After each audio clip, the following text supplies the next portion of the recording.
Jim. A walk through the park turned into a deadly discovery in East Austin this morning when a body was found lying in a creek. It was at Givens Park in East Austin, and police are investigating this as a homicide.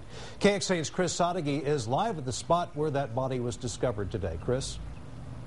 Well, Robert, somebody just walking through the park found the body lying in this creek bed here, just a few feet away from a bicycle and just below this bridge. Now, if you look, you can see the drop-off from the bridge down to the creek bed is not that high, but notice how narrow this roadway is and also the lack of any kind of guardrail. It's one of the reasons police are considering the possibility that a vehicle was involved.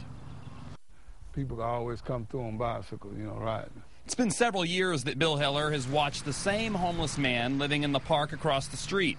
And when a body was pulled out of the park creek on Monday, Heller had a feeling who it might be.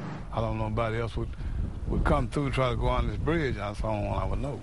And Heller says it's because of the description. A man in his 40s lying just a few feet away from a bicycle, just like the one Heller says that man always rode, and in a spot where he would often ride. Well, he might have been trying to go on, trying to get on the bridge, across.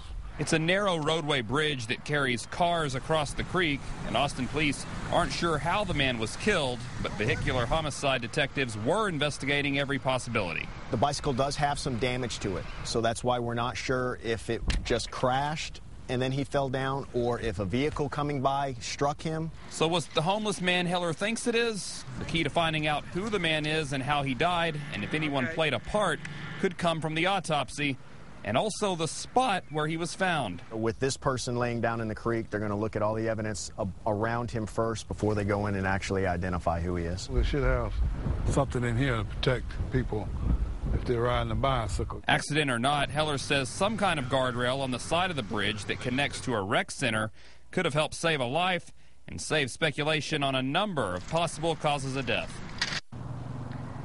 And police don't think that the man's body was out here for more than about 24 hours or so, but once again, we should get a lot of answers when we find the cause of death, and that should come from the autopsy results. We're live on the east side. Chris Sadeghi, KXAN, Austin News.